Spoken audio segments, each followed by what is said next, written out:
Britney Spears has recently taken to her Instagram account to express frustration about the recent documentary that she says is hypocritical, although a lot of people are still speculating if Britney herself is the one in control of this account. Either way, we're going to dive into all of those details in just a moment, but first we have an exciting announcement for you all. One of our other talented hosts of the company named Lindsay has just launched her very own reaction channel called Peach, so definitely go subscribe to that and let her know that IO sent you. Now with that out of the way, let's begin. Now, as I mentioned at the start of this video, in a new post to Instagram, Britney Spears has spoken out yet again in regards to the recent documentaries exploring her career and conservatorship. In the post, Spears criticizes them for revisiting her traumatizing past and mental health struggles. Most people saw the singer's reaction to the Framing Britney Spears documentary, where Britney said that she cried for nearly 2 weeks after it was released. Although she did say that she never watched the documentary, the parts that she did see did make her upset. She would later say on Instagram, "I didn't watch the documentary, but from what I did see of it, I was embarrassed by the light they put me in. I cried for 2 weeks and well, I still cry sometimes. I do what I can in my own spirituality with myself to try and keep my own joy, love, and happiness." Now, her latest post comes just a few days after the BBC aired a brand new documentary titled "The Battle for Britney: Fans Cash in a Conservatorship." Not only that, but this is just one of the many documentaries. There has also been several podcasts and other short films that have been made also exploring Britney's more than a decade-long battle over her life and career. Taking a moment to directly address all of these outlets digging up her past, Britney released a video of her dancing along with a caption that reads, "2021 is definitely way better than 2020, but I never knew it was going to be like this. So many documentaries about me this year with other people's takes on my life. What can I say? I'm deeply flattered. These documentaries are so hypocritical. They criticize the media and then do the same thing. Damn, I don't know y'all, but I'm thrilled to remind you all that although I've had some pretty tough times in my life, I've had way more amazing times in my life, and unfortunately, my friends, I think the world is more interested in the negative. I mean, isn't this supposed to be a business and society about the future? Why highlight the most negative and traumatizing times in my life from forever ago? I mean, damn, on a lighter note, this is a video of me dancing. I have so many trips I'm looking forward to taking this summer, and I can't wait to dance in different studios. I'm hoping to get a miniature koi pond in my backyard as well. I know I'm weird, but hey, it's the little things, you know? And I'm so grateful for my beautiful backyard. At Better Homes and Gardens should put me on their cover. I'm no at Martha Stewart, that's for sure, but I will tell you I have the finest garden here in LA. I hope you're all living your best lives and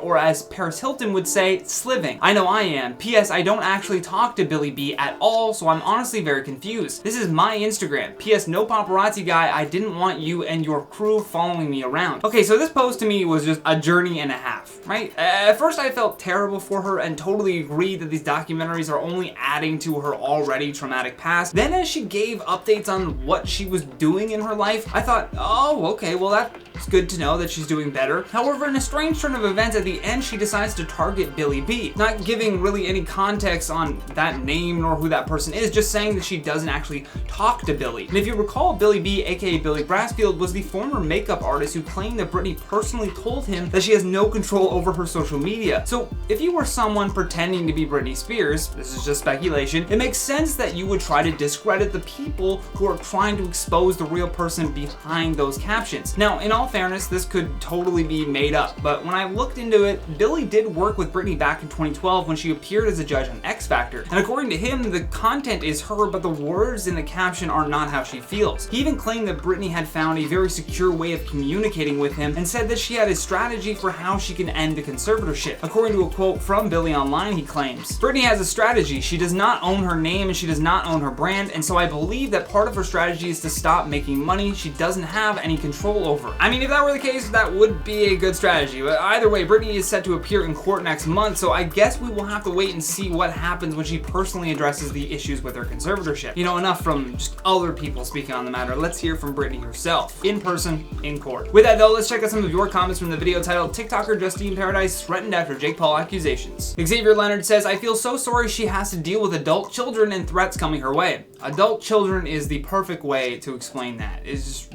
ridiculous she has to even deal with that crap. Is the only word I can think of. Dizzy Monique says, "I don't understand why people think it's okay to do that to people." Yeah, really, just it's none of your business, you know? Just if you got nothing nice to say, don't say anything at all. Whatever happened to that? D says, "This is why SA survivors don't report, especially when it's a person in a powerful position. The threats are even more scarier." Shaking my head. Shaking my head indeed. And you're right, 100%. If someone is in that power position, God knows what, you know, people they have at their disposal, or lawyers, or, you know, movement in the press to change a narrative on things. The whole thing is scary. Denicia Christina says, honestly, what the frick is going on in the world? Honestly, Denicia, I don't know. And I really hope I pronounced your name correctly. Please let me know in the comments. Daniel Claus says, make sure to take that like button and give it a thumbs up. Not sponsored by IO or the host. Nonetheless, Daniel, we appreciate your support. But either way, guys, that has been today's video. Thank you so much for watching. I've been your host, Johnny Rogers, and until next time, stay classy, YouTube.